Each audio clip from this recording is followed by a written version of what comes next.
الحمدللہ وکفا وسلام علی عبادہ الذین اصطفیٰ اما بعد فقد قال اللہ تبارک و تعالی فی القرآن المجید والفرقان الحمید اعوذ باللہ من الشیطان الرجیم بسم اللہ الرحمن الرحیم لن ینال اللہ لحومها ولا دماؤها ولکن ینالہ التقوی منکم صدق اللہ العلی العظیم وقال رسول اللہ صلی اللہ علیہ وسلم بکل شعرۃ منها حسنہ او کما قال علیہ الصلاۃ والسلام۔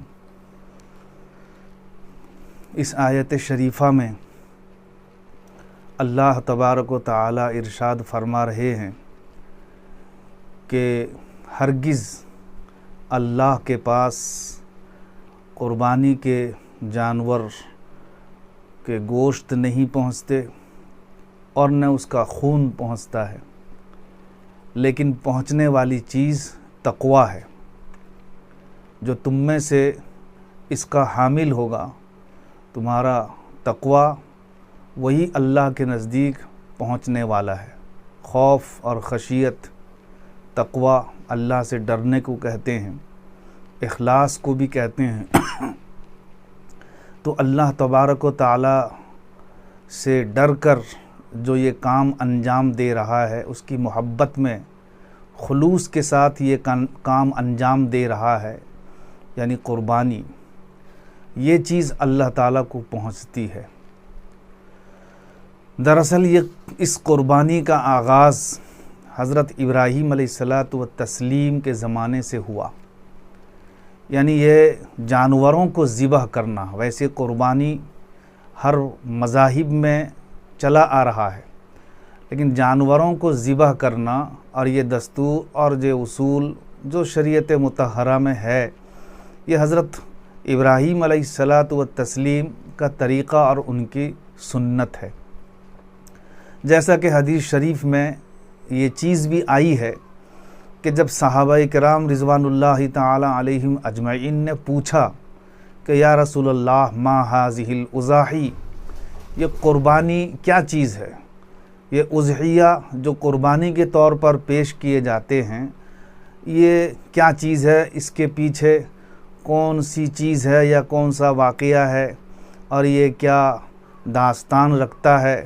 یا اس کی حیثیت اور حقیقت کیا ہے؟ اس کے بارے میں صحابہ کرام نے جاننا چاہا۔ نبی کریم صلی اللہ علیہ وسلم نے ارشاد فرمایا کہ سنت ابیکم ابراہیم، یہ تمہارے باپ ابراہیم کی سنت اور ان کا طریقہ ہے۔ پتہ چلا کہ یہ سنت ابراہیمی ہے، اور بہت ساری چیزیں بھی سنت ابراہیمی ہیں، ان میں سے ایک یہ قربانی بھی سنت ابراہیمی ہے۔ پچھلی امتوں میں سے حضرت ابراہیم علیہ الصلاۃ والتسلیم کی امت یا پچھلے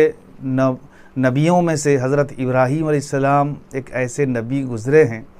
کہ جن میں سے بعض طریقوں کو لینے کا اور اخذ کرنے کا حکم اللہ تعالیٰ نے آپ صلی اللہ علیہ وسلم کو فرمایا تھا۔ جیسے اشرم من الفطرہ میں یہ بھی موجود ہے، اور یہ طریقہ بھی جو قربانی کا ہے، یہ حضرت ابراہیم علیہ الصلاۃ والتسلیم کا طریقہ اور ان کی سنت ہے، جس کو لینے کے لیے اس شریعت مطہرہ میں بھی اللہ نے حکم صادر فرما دیا کہ جو شرائط جو چیزیں جس شخص کے اندر موجود ہوں گی، اس کے ذمے قربانی واجب ہو جائے گی۔ دراصل حضرت ابراہیم علیہ الصلاۃ والتسلیم کا یہ طریقہ اور یہ سنت اللہ کو اتنی محبوب ہوئی، اور یہ طریقہ اتنا محبوب ہوا، اتنا پسند آیا کہ اللہ تبارک و تعالیٰ نے اس کو رہتی دنیا تک، یعنی مسلمانوں کے لیے بھی اس طریقے کو جاری فرما دیا۔ اتنا محبوب اور اتنی محبت اور اتنا پسند آیا حضرت ابراہیم علیہ الصلاۃ والتسلیم کا یہ طریقہ۔ یہ سنت پسند آنے کی وجہ بھی ظاہر ہے کہ جب ایک اللہ والا، ایک شخص، ایک نبی، ایک رسول حقیقت میں ذبح کرنے کے لیے تیار ہو گیا اور جتنے اس کے اسباب تھے سب اسباب کو اس نے اپنا لیا، جیسے لٹا دینا، جیسے حضرت اسماعیل علیہ الصلاۃ والتسلیم کو لٹا دیا. پھر اس کے بعد یہ اور چیز ہے کہ کہیں شفقت پدری غالب نہ آ جائے تو آنکھوں میں پٹی باندھ لینا، یہ ایک اور چیز ہے. یہ مطلب یہ ہے کہ یہ کوئی مخل نہیں ہے کہ وہ اس لیے انہوں نے نہیں باندھا تھا کہ قربانی یا یہ ہے کہ ان کو ذبح نہ کریں، بلکہ فطری چیز ہے. اولاد سے محبت ایک فطری چیز ہے. اللہ نے فطرت میں یہ رکھی ہے کہ آدمی اپنی اولاد سے محبت کرتا ہی ہے. تو کہیں شفقت پدری، باپ والی شفقت غالب نہ آ جائے اور کچھ مخل ہو جائے، اس کے اندر خلل ڈال دے، اس سے بچنے کے لیے آنکھوں کی پٹی باندھی گئی ہے. ویسے جو اسباب، چھری کو تیز کرنا، چھری کو تیار کر لینا، حتیٰ کہ چھری کو گلے پہ چلا لینا، یہ سب سے آخری درجے کا سبب تھا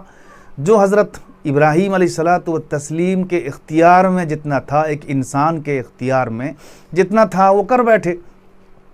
اب یہ اور چیز ہے کہ اللہ تبارک و تعالیٰ کو یہ منظور نہیں تھا کہ حضرت اسماعیل علیہ السلام کا گلا کٹ جائے اور وہ حقیقی طور پر مذبوح ہو جائیں، حقیقی طور پر اللہ کے راستے میں ذبح ہو جائیں. یہ اللہ تعالیٰ نہیں چاہ رہے تھے، بلکہ یہ اللہ کی طرف سے ایک امتحان تھا، ابتلا تھا، آزمائش تھی کہ اللہ تبارک و تعالیٰ لینا چاہتے تھے کہ حقیقی طور پر میرا بندہ، میرا خلیل حقیقی طور پر اس امتحان میں کھرا اترتا ہے یا نہیں اترتا ہے. حضرت ابراہیم علیہ الصلاۃ والتسلیم کو خواب میں یہ اللہ تبارک و تعالیٰ نے یہ دکھایا، حکم دیا کہ تم اپنے فرزند بیٹے حضرت اسماعیل علیہ الصلاۃ والتسلیم کو میری راہ میں ذبح کرو. جب بار بار دیکھتے رہے تو نبی کا جو خواب ہوتا ہے وہ سچا ہوتا ہے، اس میں جو حکم خداوندی ہوتا ہے وہ اس پر کام لانا، اس پر جو ہے کار فرما ہونا ضروری ہوتا ہے. چنانچہ حضرت ابراہیم علیہ الصلاۃ والتسلیم نے بالآخر حضرت اسماعیل علیہ الصلاۃ والتسلیم کو تیار کیا اور اس امتحان کو اللہ کے یہاں پیش کرنے کے لیے حضرت اسماعیل علیہ الصلاۃ والتسلیم کو اپنے ساتھ، اپنے ہمراہ لے جانے کے لیے ماں ہاجرہ سے کہا. تو ماں ہاجرہ نے ان کو سنوار دیا اور تیار کرایا. راستے میں حضرت ابراہیم علیہ الصلاۃ والتسلیم نے اپنے فرزند حضرت اسماعیل علیہ الصلاۃ والتسلیم سے اس کا اظہار فرمایا اور کہا کہ بیٹا، میں تمہیں اس غرض کے ساتھ لے کے آیا ہوں تاکہ میں تمہیں ذبح کروں، اور تمہارے حقیقی طور پر ذبح کرنے کا مقصد میرا منشا یا یہ ہے کہ میری خواہش نہیں ہے، بلکہ انی ارا فی المنام انی اذبحک. اے بیٹے، میں یہ دیکھتا ہوں خواب میں اپنے آپ کو کہ میں تمہیں حقیقی طور پر ذبح کر رہا ہوں.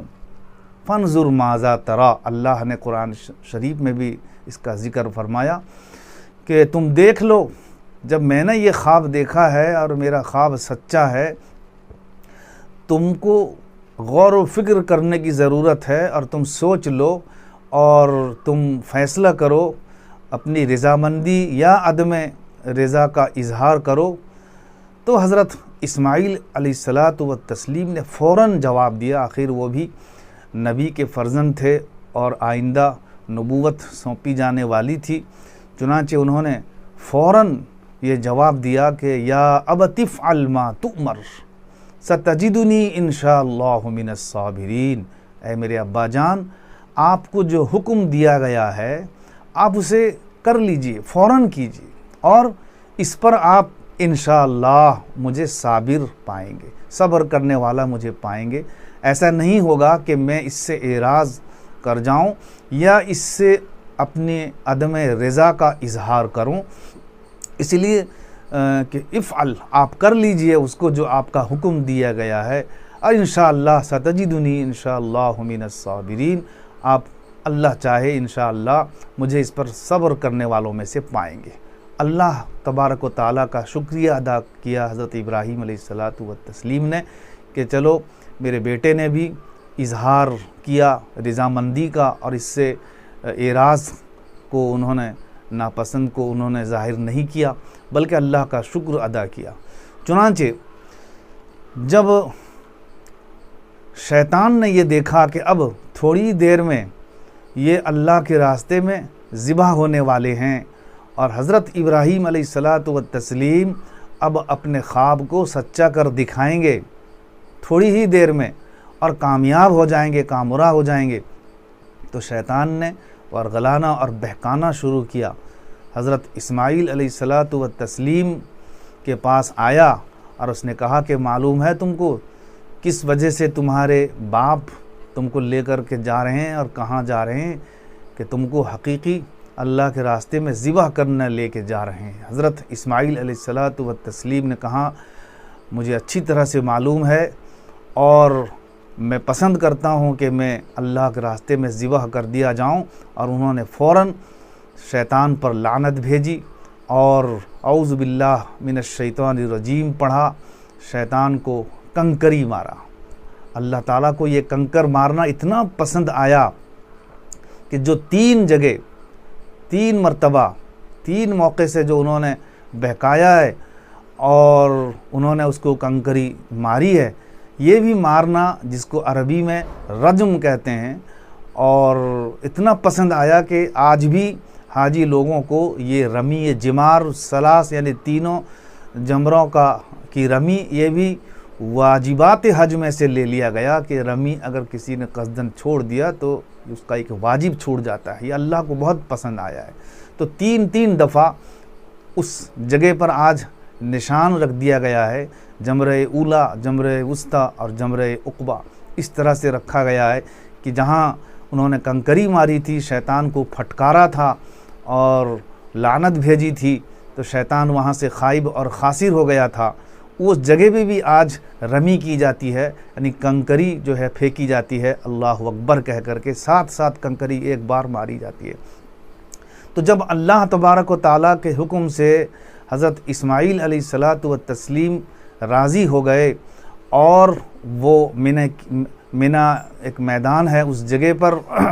تیاری ہو گئی، اور حقیقت میں لٹا دیے گئے، فلما اسلما وتلہ للجبین، جب پیشانی کے بل ان کو پچھاڑا گیا اور وہ جو ہے راضی ہو گئے، اب قریب تھا کہ چھری چل جائے، تو اللہ تبارک و تعالیٰ کے حکم سے حضرت ابراہیم علیہ الصلاۃ والتسلیم کے بیٹے حضرت اسماعیل علیہ الصلاۃ والتسلیم کے گلے میں چھری نہ چل جائے،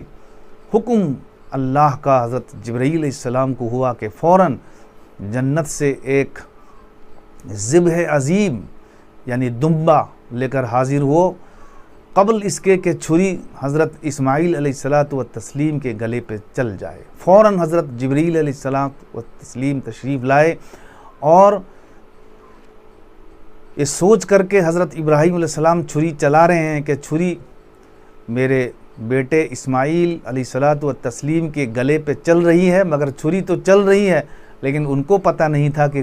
چھری کس پر چل رہی ہے۔ وہ حضرت اسماعیل علیہ السلام کے گلے پر چھری چلنے کا گمان کر رہے تھے، لیکن چل رہی تھی ذبح عظیم پر، یعنی جس کا ذکر قرآن شریف میں آیا کہ وَنَادَيْنَاهُ أَن يَا إِبْرَاهِيمُ، اللہ فرماتے ہیں کہ ہم نے آواز دی، اے ابراہیم قد صدقت الرؤیا، تحقیق کہ تم نے خواب کو سچا کر دکھایا ہے، فدیناہ بذبح عظیم، اور ہم نے ایک ذبح عظیم کے طور پر فدیہ اتارا اور فدیہ دیا۔ تو یہ جان کے بدلے میں یہ فدیہ حضرت اسماعیل علیہ الصلاۃ والتسلیم کے لیے اللہ نے جنت سے اتارا ہے۔ تو اس وقت حدیث شریف میں یہ آتا ہے جب حضرت ابراہیم علیہ الصلاۃ والتسلیم بالکل تیار ہو گئے ذبح کرنے کے لیے، تو اللہ اکبر اللہ اکبر فرشتوں نے یہ نعرہ لگانا شروع کیا کہ یہ کیسی بات ہے کہ ایک شخص حقیقی طور پر اپنے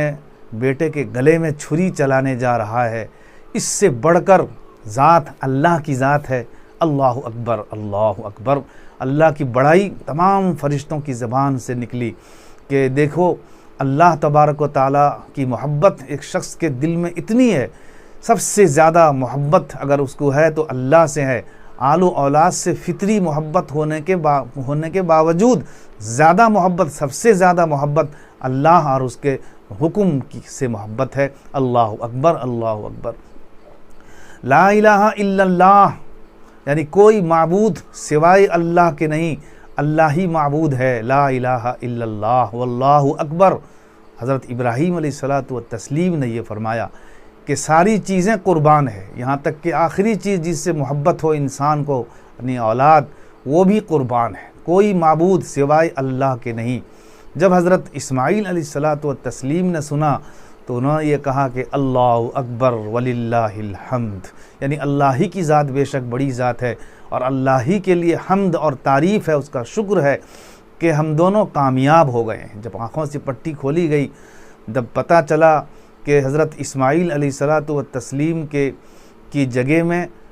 مذبوح پڑا ہوا ہے ایک دمبا جو جنت سے اتارا گیا تھا، تو اللہ کو یہ ادا بڑی پسند آئی۔ اللہ کا یہ اتنا پسند آیا کہ تبھی سے حدیث میں آتا ہے کہ حضرت ابراہیم علیہ السلام کی چھری اگر حضرت اسماعیل علیہ السلام کے گلے میں چلتی یا ان کا ایک رواں بھی کٹ جاتا، ایک سرا بھی ان کا اگر کٹ جاتا، تو رہتی دنیا تک کے لیے صاحب استطاعت کے لیے واجب ہوتا کہ وہ اپنے فرزندوں میں سے جس فرزند سے، جس لڑکوں سے یا بیٹوں سے، اولاد سے زیادہ محبت ہوتی ہے اس کو حقیقی طور پر اللہ کے راہ میں ذبح کرے۔ لیکن یہ اللہ تبارک و تعالیٰ کا بڑا کرم اور احسان ہوا کہ اس امتحان میں کسی کو اترنے نہیں دیا۔ کیوں؟ اس لیے کہ اللہ خوب جانتے ہیں کہ اس امتحان میں کامیاب ہونا بڑی مشکل ہے، خصوصاً جب مال اور دولت، اولاد کی محبت دلوں میں گھر کر جاتی ہے تو بہت ہی مشکل سے کوئی اللہ والے ایسے ہوتے ہیں کہ حقیقی طور پر اس امتحان میں کامیاب ہوں۔ اس لیے اللہ تبارک و تعالیٰ نے یہ بھی احسان فرمایا اس امت پر بھی کہ ان کے جگہ میں ایک فدیہ دو، دمبا، یا یہ ہے کہ اگر قربانی کا جانور بڑا جانور ہے تو اس میں 7 آدمی شریک ہو سکتے ہیں، یا ایک آدمی اگر قربانی دے تو اپنا حصہ ہو اور بقیہ دوسروں کو شریک کرے یا نہ کرے، یہ اور چیزیں مسائل سے اس کا تعلق رکھتا ہے۔ لیکن قربانی جو حصہ ضروری اس کے اوپر ہوتا ہے، ایک حصہ یا ایک چھوٹے جانوروں میں ایک دمبا یا خسی، بکری وغیرہ وغیرہ جس کی قربانی جائز ہے اور جس کے اعتبار سے، مسائل کے اعتبار سے جتنی عمر ان کا ضروری ہے اتنا ہونا ہے۔ لیکن یہ سلسلہ یہ اب نہیں رہا کہ حقیقی طور پر فرزندوں میں سے کسی فرزند کو ذبح کرے۔ یہ اللہ کا بڑا شکر اور اس کا احسان ہے۔ تو یہ قربانی کا عمل ایسا ہے جو ایک بڑا سبق دیتا ہے، بڑا سبق، بہت ہی زیادہ بڑا سبق اور اہم سبق۔ وہ سبق یہ ہے کہ تسلیم اور رضا، یعنی رغبت، اللہ کے حکم کے سامنے تسلیم کی گردن آدمی جھکا دے، رضا اور فرما برداری اور اطاعت والی گردن جھکا دے، جو بھی اللہ کا حکم آئے، سرے تسلیم خم ہے جو مزاج یار میں آئے۔ جب اللہ کا حکم حضرت ابراہیم علیہ السلام کو آ گیا، اب وہ چاہے حقیقی طور پر ذبح کرنے کا ہو، مگر اس میں وہ راضی ہو گئے، تسلیم کر لیا، سر جھکا لیا، راضی ہو گئے۔ تو آج یہ واقعہ صرف بیان کرنے کے لیے نہیں ہے، بلکہ مسلمانوں کو یہ سبق دینے کے لیے، سکھانے کے لیے کہ تمہیں بھی اللہ کا حکم جب آ جائے، جیسا بھی آ جائے، اللہ کا حکم، رسول کا حکم یعنی دین اور شریعت کا حکم جب آ جائے تو تم کو بھی اپنی تمام خواہشات کو، تمام چیزوں کو بالائے طاق رکھ دینا چاہیے اور تسلیم کی گردن اور تسلیم اور فرما برداری کو والی گردن اور سر کو جھکا دینا چاہیے۔ یہی سبق ہم کو ابراہیم علیہ الصلاۃ والتسلیم اور اسماعیل علیہ الصلاۃ والتسلیم کا واقعہ دیتا ہے۔ اللہ کرے کہ ہم اور آپ اور جتنے بھی اس میں ناظرین ہیں یا دیکھنے والے ہیں اور جو سننے والے ہیں، سب کو اللہ تعالیٰ اس بات کی توفیق دے کہ تسلیم کی گردن، رضا اور رغبت کا سر اور گردن جھکا دینے والا بنائے۔ اللہ تبارک و تعالیٰ ہمیں اس پر عمل پیرا ہونے کی توفیق عطا فرمائے۔ وآخر دعوانا ان الحمد للہ۔